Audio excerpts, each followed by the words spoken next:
الرحمن السلام علیکم دوستو، ناول تہمت تمہارے عشق کی قسم 29، رائٹر ہادیہ مغل، نکاح اسپیشل۔ پریشان ہو، نوول نے اس کے کندھے پر ہاتھ رکھا۔ آپ بھی تو تعبیر میم کے جانے سے اداس ہیں؟ باسط نے نوفل یزدان کی جانب دیکھا، جس کا چہرہ مرجھایا ہوا تھا۔ ہر وقت جو سنجیدگی چہرے پر طاری رہتی تھی، اب وہاں پوئی مردگی پھیلی ہوئی تھی۔ داڑھی مزید بڑھ گئی تھی، جس سے وہ مزید ہینڈسم لگ رہا تھا۔ میری چھوڑو، آپ نہیں سناؤ۔ وہ سامنے آ کر بیٹھا تو وہ اٹھ کھڑا ہوا۔ بیٹھ جاؤ یار، آج تو ہم دونوں کا غم ایک جیسا ہے، باقی رشتے ایک طرف رکھ دو۔ نوفل نے ہاتھ پکڑ کر اسے دوبارہ بٹھایا اور سگریٹ نکال کر اس کی جانب بڑھائی، جسے وہ لبوں میں دباتا سلگا چکا تھا۔ باس، میری وجہ سے سب نقصان ہوا ہے، کاش میں لاپرواہ نہ رہتا اور وہ لڑکی اس حد تک نہ جاتی۔ مجھے ذرا بھی اندازہ نہیں تھا کہ وہ اس حد تک گر چکی ہے۔ باسط خود کو روک نہیں پایا تھا۔ تمہاری کیا غلطی، بلکہ میری غلطی تھی۔ تمہیں میں نے اپنے کام میں الجھا دیا تھا اور فلیٹ پر بھی تم نہیں جا سکے، تو پھر خود کو مرد الزام ٹھہرانا کہاں کا انصاف ہے؟ اور یہ سب رمیز بٹ کی وجہ سے ہوا ہے، اس کی ساری غلطی تھی۔ نوفل نے اسے سمجھانا چاہا۔ دل باس، دل الزام دے رہا ہے۔ اس نے گہرا کش لیا اور چہرہ بلند کر کے دھواں چھت کی طرف چھوڑا۔ دل تو کمینہ ہے، دل کی نہ سنا کرو۔ وہ تلخ سا مسکرایا۔ باس، آپ بھی تو دل کی سنتے ہیں۔ باسط نے اسے لاجواب کیا۔ اب کب سن رہا ہوں، وہ جاننا چاہتی تھی۔ جانے دیا، وہ میری شکل نہیں دیکھنا چاہتی تھی، میں نے نہیں دکھائی۔ اب جب چاہیں گے واپس لے آؤں گا۔ اور جو آپ کی حالت ہے اس کا کیا کریں گے؟ باسط کے سوال پر ایک لمحے کے لیے روک کر اس نے جواب دیا، حالت سنبھل جائے گی، اس وقت اس کا جانا ہی ٹھیک ہے۔ آج صاحب کو بھی ذرا سبق سکھانا ہے۔ اگر تعبیر یہاں ہوتی تو شاید ممکن نہیں ہوتا۔ باس، وہ آپ کے بابا ہیں۔ باسط نے اس کے ہاتھ دبایا۔ نوفل یزدان 4 سال پہلے مر گیا تھا، اب صرف ایک گھنڈا آوارہ بدماش ہے جس کا کسی سے کوئی رشتہ نہیں ہے۔ باس چھوڑو یار، تم بتاؤ، کرنی ہے اس لڑکی سے شادی یا سزا سنا دی ہے؟ باسط کا دل ایک پل کے لیے دھڑکا۔ سزا سنا دی ہے باس، اب کوئی محبت باقی نہیں ہے۔ محبت اتنی کمزور نہیں ہے اور ایک غلطی کی اتنی بڑی سزا نہیں دیتے۔ غلطی نہیں، گناہ تھا، پہلے اس کے بھائی نے کیا، پھر بہن نے۔ آپ جس کو شدت سے چاہنے لگا تھا وہ بھی دھوکے باز مفاد پرست نکلی۔ اس نے لہجے میں تھکن سمیٹی تھی۔ شاید تمہاری محبت اسے سدھار دے اور وحاش سلطان پر لگی تہمت بھی ہٹ جائے۔ ایک بار دل کی سن کر دیکھو، آپ نے کہا تھا دل کمینہ ہے، دل کی نہ سنو۔ نوفل ایک بار پھر لاجواب ہوا۔ اب سن لو دل کی، اگر کہہ رہا ہوں تو۔ اس کے شانے پر پنچ مارے، وہ مسکرایا تھا۔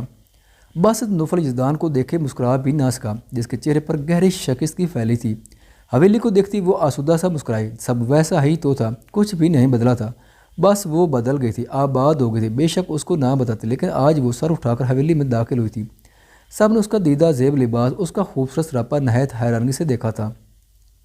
ہمیشہ سادہ سی رہنے والی تعبیر کمال ملک آج تعبیر یزدان بنی، مختلف رنگوں میں رنگی، سب کی نگاہ میں ستائش لا رہی تھی۔ ایک جانب کھڑی عروشے کا دل جل کر خاک ہوا۔ وحاش سلطان کی شادی نے الگ دل غم زدہ کر دیا تھا۔ اب تعبیر کا خوبصورت چہرہ دل پر لگے زخموں پر نمک گرا رہا تھا۔ ماں کے گلے لگی تو آنسو خود بخود بہہ نکلے۔ کمال ملک نے بھی آج اس کے سر پر ہاتھ نہایت شفقت سے رکھا تھا۔ امی، بھائی کہاں ہے؟ اور یہ شادی اتنی اچانک سب کیسے ہوا؟ ہاں، اسے بس لڑکی پسند آ گئی تھی، اچھے گھر سے ہے اور وہ جاب کی وجہ سے ابھی شہر میں ہی ہے، 1-2 دن میں لوٹ آئے گا۔ آؤ تم کمرے میں چلو۔ کمال ملک کے اشارے پر وہ تعبیر کو اس کے کمرے کی جانب لے گئی۔ کیسی ہے میری بیٹی؟ اور وہ تمہارا خیال تو کرتا ہے نا؟ نجمہ بیگم نے ہاتھوں کے پیالوں میں اس کا چہرہ بھرا اور پیشانی کو چوم لیا۔ میں ٹھیک ہوں امی۔ وہ بھی ٹھیک ہے۔ اس پل وہ نوفل یزدان کو بالکل بھی یاد نہیں کرنا چاہتی تھی، لیکن وہ تھا کہ زبردستی یاد آ رہا تھا۔ تعبیر، تم خوش ہو بیٹا؟ ماں کی فکر بجا تھی۔ آپ کو میرے چہرے سے نہیں لگتا؟ اس نے ماں کا ہاتھ لبوں سے لگایا۔ چہرہ تو میری بیٹی کا مزید خوبصورت ہو گیا ہے، اللہ نصیب بھی ایسے ہی اچھے کر دے۔ تعبیر کو چہرہ گلابی پڑا تھا۔ ایک بات پوچھوں؟ نجمہ بیگم نے پر اسرار سے پوچھا۔ امی، آپ پریشان کیوں ہو رہی ہے؟ اس وقت بھائی کی تیاریوں کی فکر کرنی چاہیے۔ شادی سادگی سے ہو رہی ہے، اس لیے زیادہ تیاریاں نہیں ہیں، بس اس کا کمرہ ترتیب دینا ہے جو سلمان کی نگرانی میں ہو جائے گا۔ امی، بھائی ناراض تھے مجھ سے اور وہ تو شادی بھی نہیں کرنا چاہتے تھے، پھر اب یہ سب مجھے بتائیں، سب ٹھیک ہے؟ وہ چہرہ جھکائے بولی، اب مان جائے گا اور شادی بھی اس کی اپنی پسند سے ہو رہی ہے، تم فکر مت کرو۔ انہوں نے سنجیدگی سے کہا، جبکہ دل و دماغ میں چلتے جھکڑ انہیں الجھا رہے تھے۔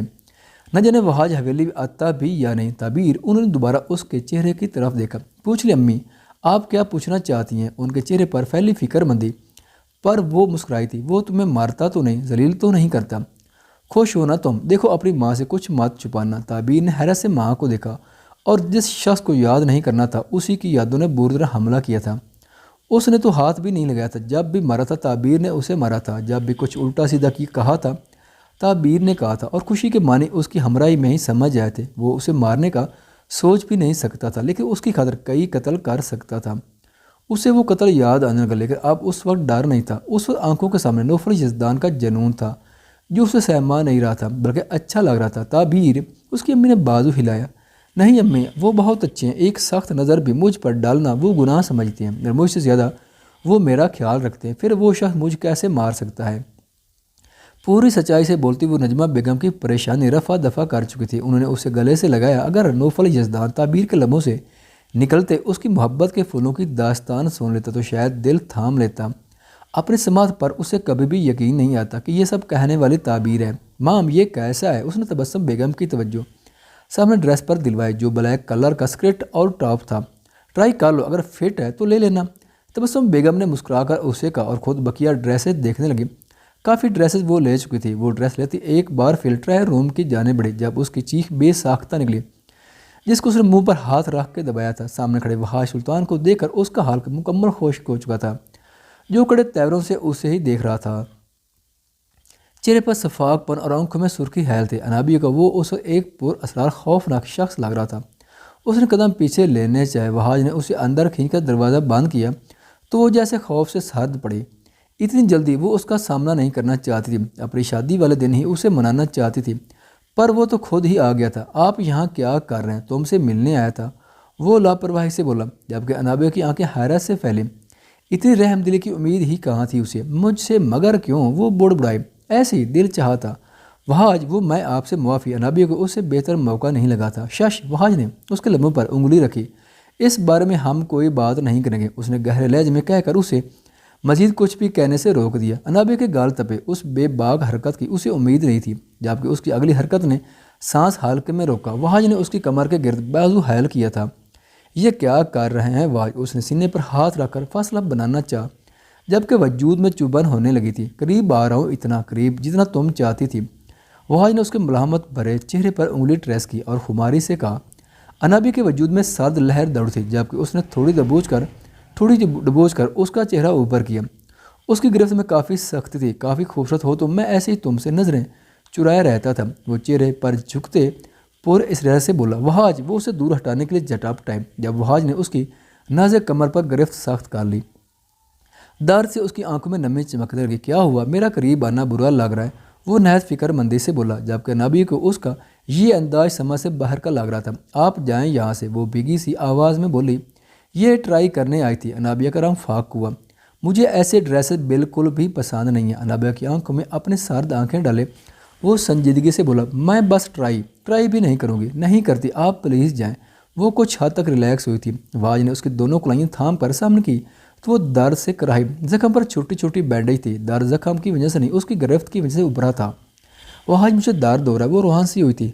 درد تو ہوگا، زخم جو اتنا گہرا ہے۔ وحاج کی گرفت مزید سخت ہونے لگی۔ انابیہ کو لگا اس کی کلائیاں ٹوٹ جائیں گی۔ اس نے لب کو کونا سختی سے دانتوں تلے دبا کر سسکیوں کو روکا۔ شادی تک ٹھیک ہو جائیں گے یہ زخم۔ وحاج نے دونوں کلائیاں دبا کر چھوڑی۔ انابیہ نے بھیگی پر شکوہ آنکھوں سے اسے دیکھا۔ وحاج نے ابرو چکایا، لاپرواہی کا مظاہرہ کیا جیسے کچھ ہوا ہی نہ ہو۔ ہاں، ہو جائیں گے، آپ جائیے یہاں سے، اپنا خیال رکھنا انابیہ، اتنا خیال رکھنا کہ آگے جا کر تمہیں کبھی افسوس نہ ہو کہ تم نے اپنا خیال نہیں رکھا۔ اس کے گال پر انگوٹھا پھیرے وہ پر اسراریہ سے بولا، آپ مجھے ڈرا رہے ہیں۔ وہ سہمی سے گویا ہوئی، جبکہ وحاج کا دل چاہ کسی بھی لمحے اس کا گلا دبا دے، پر آنکھیں میچ کر کھولے۔ اس نے انابیہ کو کندھوں سے تھاما۔ نہیں میری جان، ڈرا نہیں رہا، تمہیں سمجھا رہا ہوں، میں ذرا لاپرواہ قسم کا شخص ہوں۔ صنف نازک سے کبھی پالا نہیں پڑا اور تم تو نازک سی کانچ کی گڑیا لگتی ہو۔ اگر میرے سخت ہاتھوں کی گرفت میں ٹوٹ گئی تو نقصان تو میرا ہوگا، نہیں ہوگا؟ وہ نگاہ جھکائے بولی، ہو جائے گا انابیہ، بہت بڑا نقصان جس کی بھرپائی بھی نہیں ہو سکتی۔ تم ایک پھول اور میں ایک پتھر ہوں، پتھر کا تو کوئی نقصان نہیں ہوگا، ہاں پھول ضرور اس پتھر کی سنگ دل سے مرجھا جائے گا، جبکہ میں اس پھول کو ہمیشہ شاداب کھلا ہوا دیکھنا چاہتی ہوں۔ وہ فضوخی جسے بولے جھکا تھا۔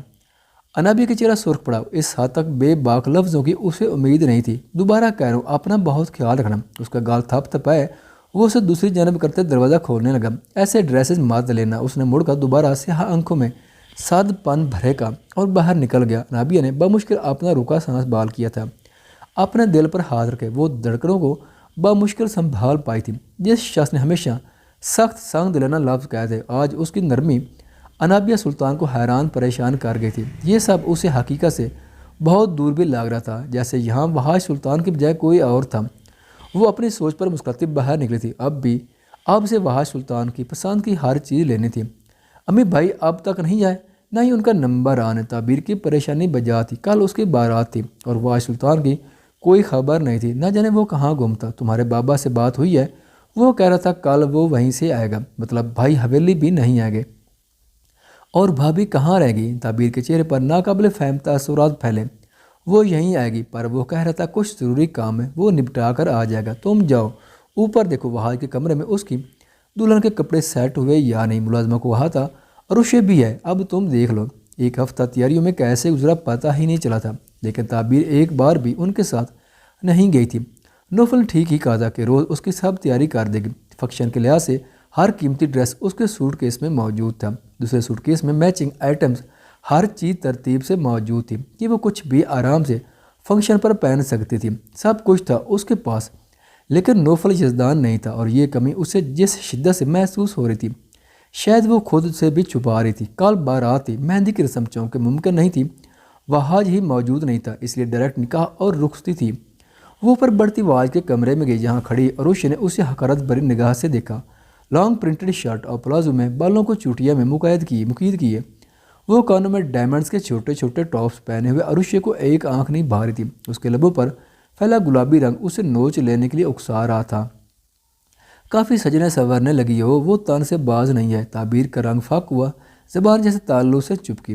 تمہارا شوہر تمہیں چاہتا بھی ہے یا پھر تمہارے بڑھاپے کی وجہ سے وہ بھی تمہیں دھتکارتا ہے؟ میں تم سے کوئی بات نہیں کرنا چاہتی۔ وہ وارڈروب کی طرف بڑھی۔ ہاں، بات کرنے کا کچھ ہوگا نہیں۔ جن کے دمن میں محبت نہ ہو وہ ایسے ہی سچ سمجھ کر اپنی عمر اور اپنی دھتکار چھپا لیتے ہیں۔ تعبیر کی آنکھیں بھیگنے لگی، لیکن لبوں پر کفر ڈلے۔ وہ کانپتے ہاتھوں سے ڈریسیں ترتیب سے سیٹ کرنے لگی۔ شوہر تو تمہارا کافی ہینڈسم تھا، بلکہ اس حویلی میں وحاش کے بعد وہ سب سے خوبصورت شخص لگا تھا۔ پتہ نہیں کیسے تمہیں اپنا لیا۔ تم نے اسے اتنی غور سے دیکھا تھا؟ تعبیر نے مڑ کر چھوٹی آنکھیں کیے اسے دیکھا۔ ہاں، کافی غور سے دیکھا، کیونکہ وہ تھا ہی اتنا پیارا، اتنا ہینڈسم کہ میری نظر ہی اس پر سے نہیں ہٹ رہی تھی۔ کاش کہ ممکن ہوتا کہ تمہاری جگہ میں اسے نکاح کر لیتی۔ وہ اپنے خیالات اسے سناتی، اس کا چہرہ نہیں دیکھ پائی تھی۔ تعبیر تیکھے چتون لیے اس کی جانب بڑھی اور اب اسے پیچھے دھکا دیا۔ ساتھ شکر تھا کہ وہ بیڈ پر گری تھی، ورنہ اس کا سر ضروری زخمی ہو جاتا۔ کیا بدتمیزی ہے یہ؟ عروشی گھبرائی مگر لہجہ کاٹ دار تھا۔ آج کے بعد اگر اسے دیکھا تو میں تمہاری اس خوبصورت شکل کا ایسا حال کروں کہ کوئی تمہیں دیکھنے کے قابل نہیں سمجھے گا۔ وہ صرف میرے ہیں، مجھ سے محبت کرتے ہیں، اتنی محبت کہ تم سوچ بھی نہ پاؤ، اور تم جیسے کو تو وہ دیکھیں بھی نہ، کیونکہ میرے یزدان صرف مجھے دیکھنا پسند کرتے ہیں۔ اس کا منہ دبوچ کر اس پر جھکی تعبیر ایک خونخوار بلی کی مانند لگ رہی تھی جو کسی بھی لمحے اس کا چہرہ بگاڑ دیتی۔ عروشی کی آنکھیں حیرت سے پھٹیں۔ تعبیر کا یہ روپ اس سے ہضم کرنا مشکل ہوا تھا۔ تعبیر اپنے پیچھے آواز سنتی وہ سیدھی ہوئی تو سامنے حریم کو دیکھ کر مسکرائی، جبکہ حریم متعجب سی تعبیر کو دیکھ رہی تھی۔ آپی آپ کب آئی؟ وہ اٹھ کر اس کے گلے جا لگی تھی۔ تم دونوں کیا کر رہی تھی؟ حریم کی نظر عروشی پر گئی جو اب اٹھ چکی تھی۔ کچھ نہیں آپی، مستی مذاق، بس یہی آئے میرے کمرے میں چلتے ہیں۔ وہ حریم کو بازو سے تھامے آگے بڑھی، لیکن چہرہ موڑ کر اس نے عروشی پر قہر آلود نگاہ ڈالے، جیسے اسے تنبیہ کی ہو کہ میرے شوہر سے دور رہنا۔ عروشی جھرجھری لے کر رہ گئی تھی۔ سرخ کامدار بھاری لہنگا اس کے نازک مرمری وجود پر الگ ہی جھپ دکھلا رہا تھا۔ جوڑے میں بندھے بالوں میں اس نے دوپٹہ اوڑھا تو جیسے ذبائش مکمل ہوئی تھی۔ اس کے معصومانہ نقوش میک اپ کی وجہ سے نمایاں ہوتے۔ انابیہ فرمان علی کو آسمان سے اتری حور سے تشبیہ دے رہے تھے۔ کٹاؤ دار گلابی لب اس وقت گہرے سرخ رنگ سے سجے مزید دو آتشہ لگے۔ اس نے مہندی لگے دونوں ہاتھ دیکھے، دونوں ہاتھوں کی شفاف ہتھیلیوں پر وحاش سلطان کا نام لکھوایا تھا۔ اس کا بس چلتا تو اس کا نام ہمیشہ کے لیے ان ہاتھوں پر لکھ لیتی جو کبھی نہ مٹتا۔ آج وہ مکمل اس کا بننے والا تھا۔ اس سے بڑھ کر انابیہ کے لیے کوئی خوشی نہیں تھی۔ اب چاہے وہ وحاش کی باہوں میں دم توڑ دیتی تب بھی اسے ملال نہیں تھا۔ اپنی خوشی کا وہ آج تنہا جشن منا رہی تھی۔ اس نے صنم کو کئی کالز کی تھی لیکن اس کا نمبر بند تھا۔ فرمان علی نے بہت ہی کم لوگوں کو انوائٹ کیا تھا۔ فرمان علی بمشکل اسے راضی ہوئے تھے۔ اب وہ کسی کی بھی ناراضگی مول نہیں لینا چاہتی تھی۔ اپنے ہر عمل کی معافی وہ دل فریبی سے مانگنے کا سوچ چکی تھی۔ میں آپ کو منا لوں گی واج، آپ اپنی انابیہ سے منہ نہیں موڑیں گے۔ وہی دوسری جانب وہ شخص اندھیروں میں بیٹھا خود کو اس نکاح کے لیے تیار کر رہا تھا۔ دل میں کوئی جذبہ، کوئی امنگ نہیں تھی، انتقام، محض انتقام تھا۔ اس پورے ہفتے وہ خود کو اس حد تک مصروف کر چکا تھا کہ نوفل یزدان کو بھی وہ میسر نہیں آیا تھا جو ہر بار اسے ملنے آتا رہا تھا۔ اب اسے دل کی نہیں، دماغ کی سننی تھی، اپنا انتقام لینا تھا، اور اس انتقام کے پہلی حقدار انابیہ فرمان علی تھی، پھر صنم اور پھر باقی سب، لیکن پہلا حق انابیہ کا تھا جس نے اس کے کردار پر سب سے بڑی تہمت سجائی تھی۔ آج تم برباد ہوگی انابیہ فرمان علی، اور تمہاری بربادی کے جشن وہ حاجی سلطان بہت دھوم دھام سے تمہارے ساتھ منائے گا۔ وہ عہد کرتا اٹھا تھا، سیاہ کرتا شلوار پر اس نے سیاہی ایمبرائڈڈ کوٹ پہنا تھا، بالوں کو ترتیب سے سیٹ کیے، وہ پاؤں میں کھیڑی نما شوز پہنے، گھڑی داڑھی، مونچھوں میں وہ ایک وڈیرا ہی لگ رہا تھا۔ اس نے مونچھوں کو ہلکا سا تاؤ دیا اور فلیٹ سے باہر نکل آیا۔ نیچے بڑھتا وہ دل ہی دل میں آج کے پلان کو ترتیب دے رہا تھا۔ نیچے کمال ملک اور باقی سب اس کا انتظار کر رہے تھے۔ وہ نیچے آئے تو تعبیر و حریم دونوں اس کی جانب بڑھی۔ اس نے تعبیر کو زخمی نگاہ سے دیکھا، تعبیر کا سنہری روح مرجھانے لگا تھا۔ وہ وہیں روک گئی جبکہ حریم بھائی کے سر پر ہاتھ پھیرے اس کے سینے سے جا لگی۔ پہلے نوفل یزدان کی غیر موجودگی، بے اتنائی جو اس پورے ہفتے وہ محسوس کرتی رہی، اور اب بھائی کا منہ موڑ لینا، سب جیسے اسے اداس کرنے لگا۔ اس نے آنکھوں کی نمی کو رگڑا جب اسے اپنے قریب ایک حصار محسوس ہوا۔ تعبیر کا دل بنا دیکھے بھی شدت سے دھڑک گیا۔ اس کی سٹرونگ پرفیوم کی مہک ہی اس کی موجودگی کا احساس دلا دیتی تھی۔ اس خوشبو کو اب وہ لاکھوں لوگوں کی موجودگی میں پہچان لیتی تھی۔ اس سے نظر اٹھا کر دیکھنا مشکل ہونے لگا تھا۔ وجود الگ کپ کپانے لگا جبکہ نوفل یزدان سکن کرتا اور وائٹ شلوار میں بنا کسی کی پرواہ کیے اس سے ہی دیکھ رہا تھا، جس کی پلکیں جھکی ہوئی تھیں۔ ہفتہ بھر کی ہی تو دوری تھی، لیکن اسے ایسے لگ رہا جیسے وہ صدیوں بعد اسے دیکھ رہا ہے۔ وہ تعبیر کا ہاتھ پکڑے اسے اپنے ساتھ لے جاتا، اسے حق ادا کر گیا۔ ماں، مجھے بھائی کی گاڑی میں ان کے ساتھ جانا ہے۔ آج وہ پہلی مرتبہ گھبرائی تھی۔ آپ کا بھائی تنہائی چاہتا ہے۔ اس نے نرم ہاتھ مزید گرفت میں لیے کہا۔ تعبیر سست پڑی تھی، وہاں سر جھٹکتا اپنی گاڑی میں سوار ہوا تو کمال ملک بھی آ کر فرنٹ سیٹ پر سوار ہوئے۔ اس نے چمپے سے انہیں دیکھا جبکہ وہ شانے اچکا کر رہ گئے۔ وہ لاب بینتا گاڑی سٹارٹ کر گیا تھا۔ گاڑیاں آگے بڑھنے لگی تھیں لیکن نوفل یزدان کی گاڑی وہیں روک گئی تھی۔ سب جا چکے ہیں، وہ دبا دبا بولی جبکہ نظر اٹھانا محال ہو رہا تھا۔ وہ شخص تشنہ نگاہوں سے اسے جس طرح دیکھ رہا تھا، تعبیر کو لگ رہا تھا کہیں وہ اسے قید کیے لے ہی نہ جائے۔ میرے بغیر کافی اچھا لگا ہوگا، نہ کوئی ڈر نہ کوئی پابندی۔ اس نے تعبیر کی مخروطی انگلی کو چھوئے شکوہ کیا۔ یزدان، وہ چکی تھی، یہ میری سماعت ترس گئی تھی آپ کے لبوں سے یہ نام سننے کے لیے۔ اس نے دل پر ہاتھ رکھے آنکھیں بند کیں۔ تم نے بھی تو کافی آزادی محسوس کی ہوگی، آزادانہ میٹنگز کی ہوں گی، خوب انجوائے کیا ہوگا۔ تعبیر نے دل میں دبے خیالات عیاں کیے۔ یزدان نے مسکرا کر آنکھ دبائی تو وہ ناکسکڑے رخ موڑتی اپنے ہاتھوں کو دیکھنے لگی۔ اس نے کوئی وضاحت نہیں دی جس سے وہ مزید سلگ کر رہ گئی۔ اتنا تیار ہونے کی کیا ضرورت تھی؟ نوفل یزدان کے اگلے سوال پر تعبیر نے جھکی پلکیں اٹھا کر اسے گھورا، لیکن اپنی بے وقوفی کا شدت سے احساس ہوا جو اسے ہی گہری نگاہوں سے دیکھے خود میں بس آ رہا تھا، اور اس کے انتظار میں ہی تھا کہ کب وہ چہرہ اٹھائے اور کب وہ اسے مکمل آنکھوں میں جذب کر لے۔ اس نے نوفل کے کرتے کی جانب دیکھا جو سکن کلر کا تھا۔ اسے یہ کلر اچھا نہیں لگتا تھا، لیکن اس کی بارات کا ڈریس بھی اسی کلر کا تھا، پر وہ الگ دیدہ زیب اور چمکدار سنہری تھا۔ اسے اب سمجھ آیا تھا کہ اس پر بارات کا ٹیگ کیوں لگا تھا۔ وہ چاہتا تھا وہ دونوں میچنگ کلر پہنے، اور وہی سکن کلر جو اسے کبھی اچھا نہیں لگتا تھا آج اس شخص پر سب سے زیادہ جاچ رہا تھا۔ اچھا لگ رہا ہوں میں، وہ جھک کر بولا تو تعبیر پیچھے کھسکی۔ دیر ہو رہی ہے، اس کی ایک ہی ضد تھی، پر دل ضرور بے تاب ہوا تھا۔ اس خوبرو مگر بدتمیز شخص کو سب دیکھیں گے اور وہ کچھ نہیں کر پائے گی سوائے جھلسنے کے۔ یاد تو نہیں کیا ہوگا مجھے بالکل بھی۔ یزدان کا شکوہ سن کر اس نے دل نے الگ فسانہ ترتیب دیا تھا کہ اس کے علاوہ کسی کا خیال چھو کر نہیں گزرا تھا۔ ہاں، نہیں یاد کیا۔ اب چلو، میرے بھائی کا دن اگر تمہاری وجہ سے خراب ہوا تو مجھ سے برا کوئی نہیں ہوگا۔ اس نے انگشت اٹھائے، دھمکی دی۔ نوفل نے وہی انگلی تھام کر اس میں ایک رنگ نما چھلا پہنایا۔ تعبیر کو حیرانگی ہوئی تھی۔ پہلی انگلی میں سجا وہ باریک سٹونز والا چھلا آسد نفیس سا تھا۔ بہت ہی پتھر دل ہے، ایک دن اتنا یاد آؤں گا کہ آپ رو رو کر کہیں گے یزدان آ جاؤ، لیکن نہیں آؤں گا۔ تعبیر نے پھیلی آنکھوں سے اسے دیکھا اور پھر اگلے ہی لمحے جھپک سے آنسو گال پر بہہ گئے۔ اسے خود بھی اپنے بہتے آنسوؤں کا پتہ نہیں چلا تھا۔ نوفل گاڑی سٹارٹ کر چکا تھا جبکہ وہ اب بھی بے آواز آنسو بہے اسے دیکھتی رہی۔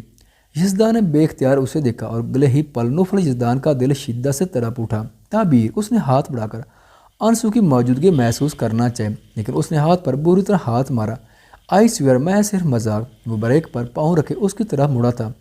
تمہارے لفظوں پر آنسو نہیں بہہ رہے، اتنے خوش فہم مت تو۔ لینس کی وجہ سے ایسا ہوا ہے۔ اس نے بہانہ بنا کر ٹیشو سے آنسو رگڑے، جبکہ دل اب بھی ان لفظوں پر سسک رہا تھا۔ کون سے لینس؟ سیاہ آنکھوں پر سیاہ لینس کون لگاتا ہے؟ اس نے قریب کھینچ کر اسے سینے سے لگایا جیسے ان آنسوؤں کا مداوع کیا ہو۔ تعبیر حیران ہوئی، اتنی سی دیر میں کیا وہ اس کی ساری تیاری دیکھ چکا تھا؟ چھوڑو مجھے، وہ خفگی سے بولتی۔ آج پھر اپنے ہاتھ نہیں روک پائی۔ یقین کریں یہ ہاتھ میں نے بہت مس کیے تھے۔ تعبیر کے ہاتھ تھم گئے۔ وہ شخص آج اسے بری طرح زچ کر رہا تھا۔ باخدا رلانا نہیں چاہتا تھا، ایک چھوٹا سا مذاق تھا۔ اتنے دن کی جدائی نے دماغ ہلا کر رکھ دیا تھا، تبھی ایسے لفظ منہ سے نکلے، آپ بھی چاہیں گے تو چھوڑ کر نہیں جاؤں گا۔ اس کے سیدھی مانگ پر لب رکھی اس نے گمبھیرتا سے کہا کہ دل کی حالت کچھ حد تک بحال ہوئی۔ میری ساری تیاری خراب ہو جائے گی یزدان، وہ چڑھ کر بولے تو یزدان نے مسکرا کر اسے گرفت سے آزاد کیا۔ ارادہ تو یہی ہے سب خراب کر دو، وہ گمبھیرتا سے بولا، منہ کے زاویے بگاڑتی۔ وہ اپنے بال درست کرنے لگی اور ٹیشو سے دوبارہ چہرہ صاف کیا۔ آج سفر خوبصورت لگ رہا ہے، یزدان نے سرگوئے شانہ کہہ کر سماعت کو چھوئے گاڑی کی سپیڈ بڑھائی تھی، جبکہ وہ سرخ پڑتے چہرے سے سامنے دیکھنے لگی تھی۔ سفر واقعتاً خوبصورت ہو چکا تھا، یہ اس کے دل کا خیال تھا۔ نوفل یزدان کو وہ کبھی نہیں بتانا چاہتی تھی۔ بارات کا ارینج سبزہ زار والے حصے میں گھر پر ہی کیا گیا تھا۔ وہ سپاٹ چہرے کے ساتھ اندر داخل ہوا۔ یہ سب سجاوٹ روشنیاں اس کے لیے ذرا بھی اہمیت کے حامل نہیں تھی۔ دل مردہ تھا، جذبات سارد تھے، آج محض انتقام نامے پر سائن کرنے تھے۔ فرمان علی نے شرمندگی سے اسے دیکھا لیکن اس نے کوئی تاثر نہیں دیا۔ چپ چاپ وہ سٹیج پر بیٹھ گیا جہاں کی سجاوٹ سب کی آنکھوں کو خیرہ کر رہی تھی۔ میں نکاح ہوتے ہی یہاں سے نکل جاؤں گا، مجھ سے مزید اچھائی کی امید مت رکھیے گا۔ کمال ملک کو دیکھے، وہ سپاٹ پان سے بولا، تمہیں اپنا وعدہ یاد ہے؟ انہوں نے جھوک کر اسے جتایا۔ وہ محض انہیں دیکھتا مٹھیاں بھینچ گیا۔ کمال ملک اسے اس شادی کے لیے بمشکل منا پائے تھے۔ ایک وعدہ انہوں نے کیا تھا کہ وہ تعبیر کو اس کا جائز حق اور عزت دیں گے، بدلے میں وہ شادی کرے گا۔ اسے اب بھی نوفل یزدان پر یقین نہیں تھا، نہ وہ فی الحال کسی پر کر سکتا تھا، لیکن تعبیر سے اسے الگ ہی محبت چاہت تھی۔ تبھی وہ ان حالات میں بھی اس کو سوچ رہا تھا، اور کمال ملک نے شادی کے بعد اسے حویلی چلنے کے لیے بمشکل منایا تھا۔ فی الحال وہ بھی یہی چاہتا تھا۔ تبھی ہمیں بھر چکا تھا۔ نکاح کی تقریب شروع ہونے کا شور ہوا تو ایک پال کے لیے سب تہمتیں، سب اذیتیں اس کا ذہن پٹکانے لگی۔ اس کا دل چاہا یہاں سے بھاگ جائے، کہیں دور، ذہن کو جکڑتے یہ آوازیں نہ ہوں۔ اس کی نگاہ سامنے گئی جہاں وہ اس کی مجرم، اس کی مسکراہٹوں کی قاتل الپسرا کسی ہور کی طرح سہ کر آگے بڑھ رہی تھی۔ اس کا حسین روپ وحاج سلطان کی وحشتیں بڑھانے لگا۔ سب کی ستائش بری نگاہ اس پر جمی تھی، لیکن اس کی نگاہوں میں انتقام تھا، محض انتقام، اس حسین روپ کو برباد کر دینے کا انتقام۔ نوفل نے اس کے گندے پر ہاتھ رکھ کر اسے ہوش دلانا چاہا، تب جا کر وہ تھوڑا سا چونکا۔ نابیہ نے مسکرا کر سامنے اپنے سیر کو دیکھا اور وجود شکر کرتا سمٹا تھا۔ وحاج مسکرا بھی نہیں سکا تھا، اسے کچھ فاصلے پر بٹھایا گیا۔ وحاج کا دل چاہ وہاں سے اٹھ جائے۔ نکاح خواہ الفاظ دہرانے لگا، جبکہ وحاج سلطان کو وہ لفظ تازیانے لگ رہے تھے۔ دنیا کی تمسخر بھری نظریں، وہ لفظ اذیت، وہ تہمت، سب آنکھوں کے گرد ناچنے لگے۔ اس نے مٹھیاں بھینچ لیں، جبکہ وہ نکاح کے الفاظ سنتے بے اختیارانہ دوپٹے کی اوٹ سے مسکرانے لگی۔ وہ لفظ اسے وحاج سلطان کا کر رہے تھے، اور وہ لفظ شکر ادا کر رہی تھی، اپنے رب کا شکر ادا جس نے وحاج سلطان اسے دے دیا تھا۔ اس نے ایجاب و قبول کے بعد بنا کسی جنبش کے دستخط کیے، جبکہ دل نے چپکے سے کہا تھا، آپ میرے ہی تھے وحاج سلطان، اور آج آپ مکمل میرے ہو گئے۔ اب وحاج سلطان سے قبولیت کا پوچھا جانے لگا۔ اس نے بنا رکے قبول کیا اور چپ چاپ دستخط کر دی۔ نہ دل بدلا نہ جذبات، ہاں انتقام ضرور بڑھا تھا۔ اب یہ انتقام ہی تھا جو نابیہ سلطان کو تا عمر رلانے والا تھا۔ اس سے عشق کی صورت میں لگائی گئی تہمت اسے اس حد تک خوار کرنے والی تھی کہ وہ خود موت کو گلے لگا لیتی۔ جاری ہے، اپنی رائے کا اعزاز ضرور کیجیے گا۔ فائنلی نکاح ہو گیا۔ اگلی ایپیسوڈ سنیک اسپیشل ہوگی جو پرسوں آئے گی۔ خوش رہیے، انابی کے لیے دعائیں کرنا۔ خواتین و حضرات، چینل پر آنے کا بہت شکریہ۔ اگر ویڈیو پسند آئے تو چینل کو سبسکرائب کریں اور ساتھ ہی بیل کے آئیکن کو لازمی پریس کریں تاکہ آنے والی ویڈیوز کی اپڈیٹ سب سے پہلے آپ تک پہنچ سکیں۔ شکریہ۔